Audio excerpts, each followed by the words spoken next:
आज की वीडियो में हम एप्लीकेशन ऑफ इंटीग्रेशन को पूरे को कवर करने वाले। तो इंटीग्रेशन का एप्लीकेशन बेसिकली एरिया फाइंड करने का होता है। कुछ सिमेट्रिक फिगर का फॉर्मूला होता है, लेकिन कई फिगर का फॉर्मूला नहीं होता है। उनके लिए हम एप्लीकेशन ऑफ इंटीग्रेशन का यूज लेते हैं। तो सबसे पहले मान लीजिए हमें इस कर्व का एरिया फाइंड करना है। तो इसके अंदर हम एरिया का फॉर्मूला होता है सिंपली इंटीग्रेशन के थ्रू। Area is equal to integration Y D X या एक्स डी वाई लिख दीजिए। जो भी लिखोगे उससे ऑपोजिट आगे आएगा, क्योंकि वाई को हम एक्स स्क्वायर के फॉर्म में लिख सकते हैं। तो ये बन गया integration of x square D x. और बाद में यहाँ पे जो भी लिखा हुआ है डी एक्स है, तो फिर बाद में यहाँ पे हम एक्स एक्सिस की वैल्यू पुट करेंगे, और डी वाई है तो वाई एक्सिस की। मान लीजिए हमें ए पॉइंट तक एरिया फाइंड करना है, तो ये एरिया हो जाएगा इंटीग्रेशन लिमिट 0 से ए तक। फिर बाद में ये वैल्यू पुट करने पे एरिया आ गया। अब हम इसे वेरीफाई भी कर सकते हैं।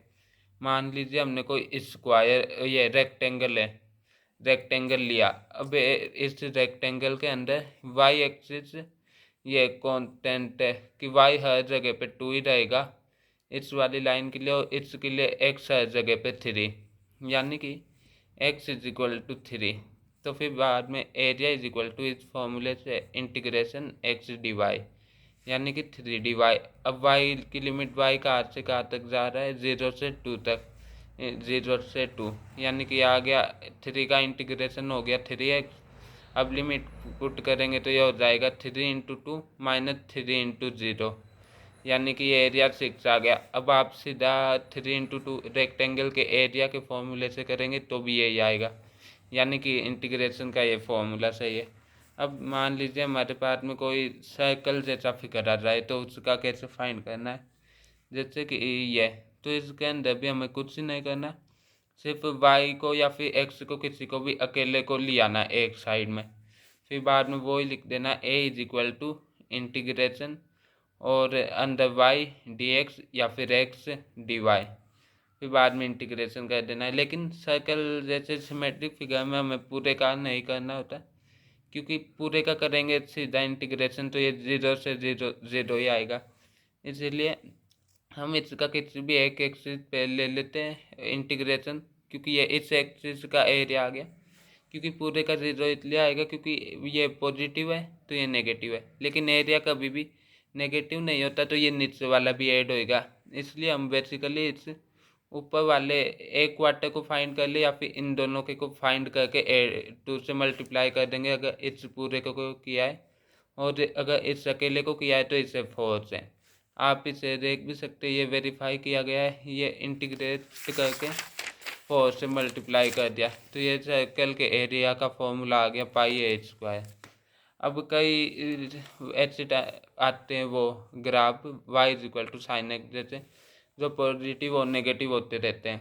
तो इंटीग्रेशन की एक और प्रॉपर्टी है कि उससे ब्रेक किया जा सकता है।